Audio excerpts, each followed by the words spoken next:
Hello guys, magandang araw sa lahat. Meron akong gustong i-share dito guys, itong produkto na ito kasi in-order ko sa online. Maganda raw na pangtanggal ng mga paninilaw ng mga headlight.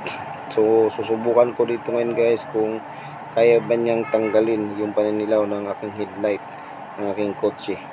Subukan ko siya kung effective, at saka try ko rin dito sa aking motor na lumang-luma na 2006 pa siya. Ayan, kung subukan ko.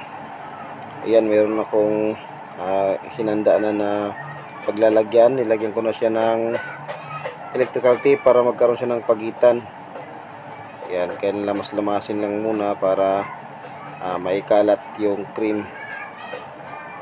Tapos pagka naikalat na ng maayos, tsaka natin yan pupunasan ng tila para yan guys, ay kasama pala dyan sa cream doon sa pagbili ko dyan sa online. Yan, ilagyan ko na siya ng electrical tape para makita ninyo ang nagiging resulta.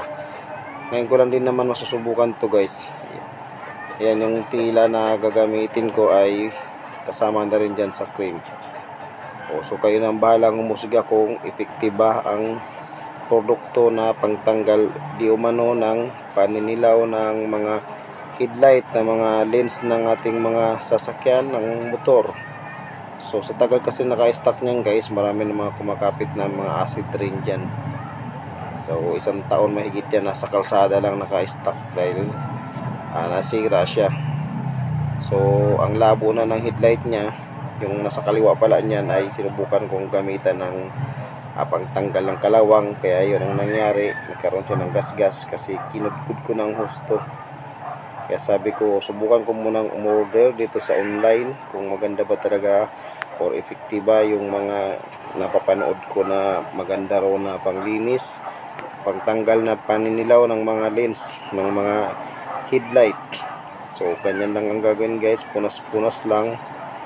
Kung kukulangin pa sa yung tingin na di pa ganong naalis yung paninilaw, yan, pwede mo rin yan siyang dadagdagan guys. Kung napapansin niyo, unti-unti na siyang lumilinaw.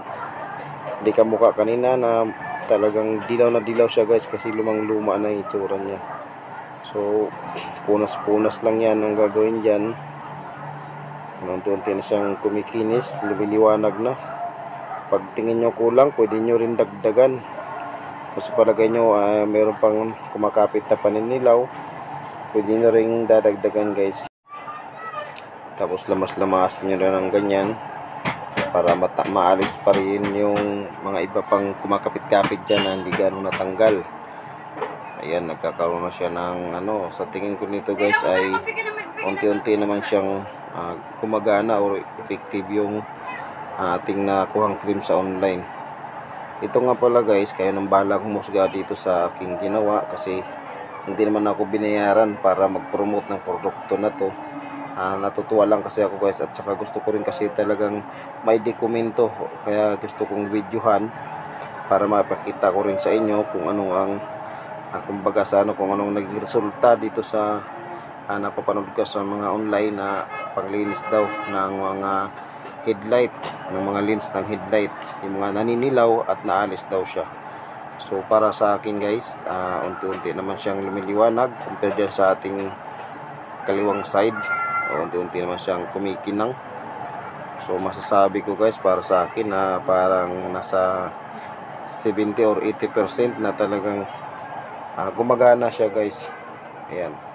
So kailangan talaga nating ulit-ulitin para mas kuminang pa siya.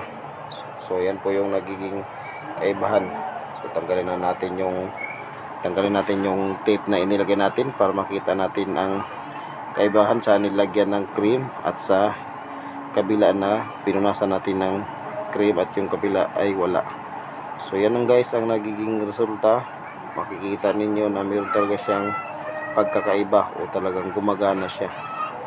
So hindi talaga siya masasabi natin 100% talaga siyang naalis yung paninilaw. Siguro gawa na rin siguro ng kumakapit na rin siya masyado or nasa loob na talaga ng salamin. Yan ang naging resulta. So di pa dito naman sa ating kotse, nilagyan ko na rin siya ng ng electrical tape para makita rin natin kung anong pagkakaiba doon sa pinunasan natin ng cream at sa dun sa hindi. So ganyan pa rin ang proseso guys, hagod-hagod lang, punas-punas. So kailangan dito kasi ganitong trabaho guys, sa ganitong paglinis. So tsaga-tsaga lang talaga. Ayan, so ginamit ko kasi dyan ay dinadaliri ko lang. So kumbaga para maramdaman ko talaga yung paghagod ng cream. So binabalot ko muna siya ng cream ko para kahit paano siguro para mababad siya. So tsaga-tsaga lang guys.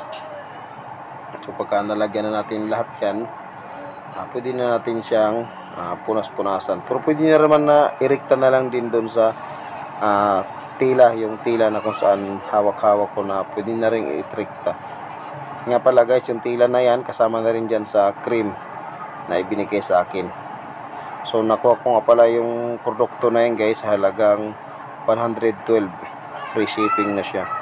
Nakuha ko siya. So wala naman siguro mawala, o so balit naman siguro halaga. So subukan ko lang.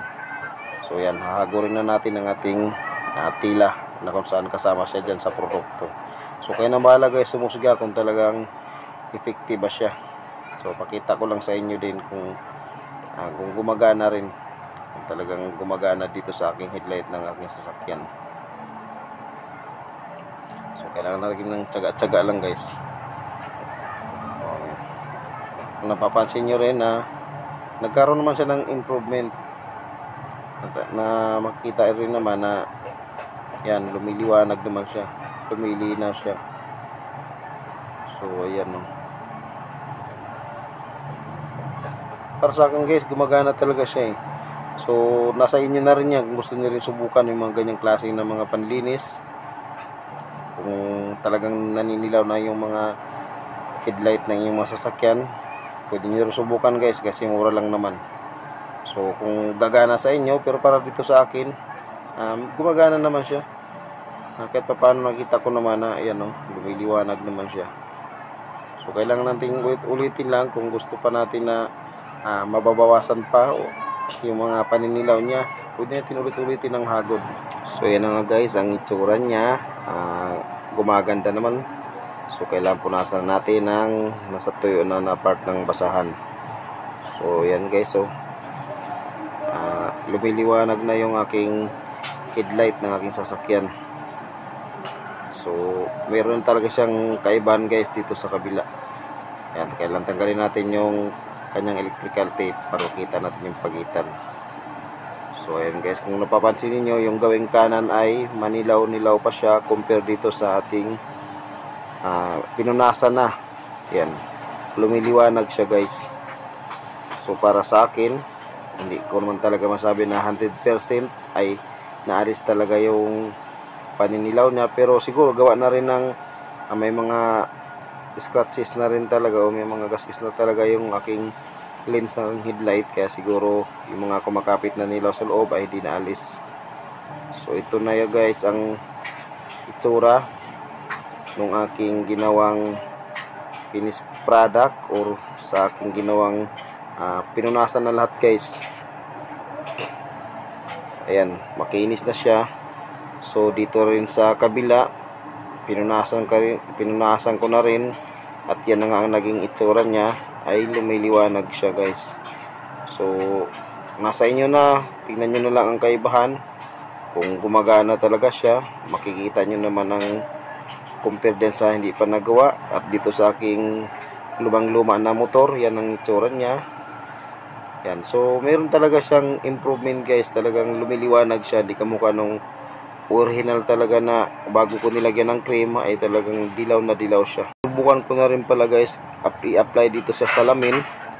Ayan, maganda rin siyang palinis guys sa mga acid rain, naalis din niya. Kayo nang balang musga kung maganda ba kanilang produkto. Yan po ang naging hitsura niya.